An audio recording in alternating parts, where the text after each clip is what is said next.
നമസ്കാരം. നാവികസേന ആസ്ഥാനത്തേക്ക് വിളിച്ച് INS വിക്രാന്തിന്റെ യഥാർത്ഥ ലൊക്കേഷൻ തേടിയ ആൾ പോലീസിന്റെ കസ്റ്റഡിയിൽ. കോഴിക്കോട് സ്വദേശി മുജീബ് റഹ്മാൻ എന്നയാളാണ് പിടിയിലായിരിക്കുന്നത്. കൊച്ചി ഹാർബർ പോലീസാണ് ഇയാളെ കസ്റ്റഡിയിലെടുക്കുന്നത്. ഇയാളെ പോലീസ് ചോദ്യം ചെയ്തു വരികയാണ്. ഇയാൾ തന്നെയാണോ വിളിച്ചതെന്നടക്കമുള്ള കാര്യങ്ങൾ പോലീസ് അന്വേഷിച്ചു വരികയാണ്.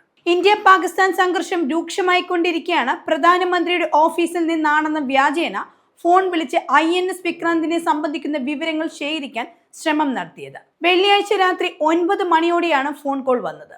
രാഘവ് എന്ന് പരിചയപ്പെടുത്തിക്കൊണ്ടുള്ള കോളിൽ INS വിക്രാന്ത് ഇപ്പോൾ കൊച്ചിയിലുണ്ടോ, ഇല്ലെങ്കിൽ ഇപ്പോഴത്തെ കറണ്ട് ലൊക്കേഷൻ എവിടെയാണ് തുടങ്ങിയ കാര്യങ്ങളാണ് ഇയാൾ ചോദിച്ചത്. സംശയം തോന്നിയ നാവികസേന ഉദ്യോഗസ്ഥർ ഉടൻ തന്നെ വിവരം പോലീസിന് കൈമാറി.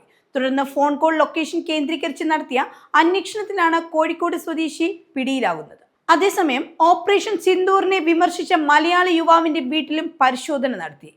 ഫ്രീലാൻസ് ജേർണലിസ്റ്റായ റിജാസിന്റെ കൊച്ചി കല്ലൂരിലെ കീർത്തി നഗറിലെ വീട്ടിലാണ് പരിശോധന നടത്തിയത്. മഹാരാഷ്ട്ര ATS ആണ് പരിശോധന നടത്തിയത്. ഇയാളെ കഴിഞ്ഞ ദിവസം മഹാരാഷ്ട്ര ATS അറസ്റ്റ് ചെയ്തിരുന്നു. നാഗ്പൂരിലെ ഒരു ഹോട്ടലിൽ നിന്നാണ് ഇയാളെ പിടികൂടുന്നത്.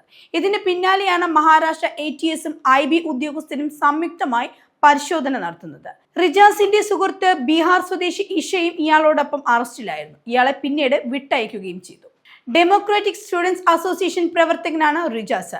കലാപാഹ്വാനം അടക്കമുള്ളവ ചുമത്തിയാണ് FIR ചുമത്തിയിരിക്കുന്നത്. ഇന്ത്യൻ ഭരണകൂടത്തിനെതിരെ ആയുധമെടുത്ത് പോരാടാൻ ആഹ്വാനം ചെയ്തെന്നും കേസുണ്ട്. കൊച്ചിയിൽ നടന്ന കാശ്മീരി ആകുന്നത് കുറ്റകരമല്ല എന്ന പരിപാടിയിൽ പങ്കെടുത്തതിന് റിജാസിനെതിരെ ഏതാനും ദിവസം മുമ്പും കേസ് രജിസ്റ്റർ ചെയ്തിരുന്നു.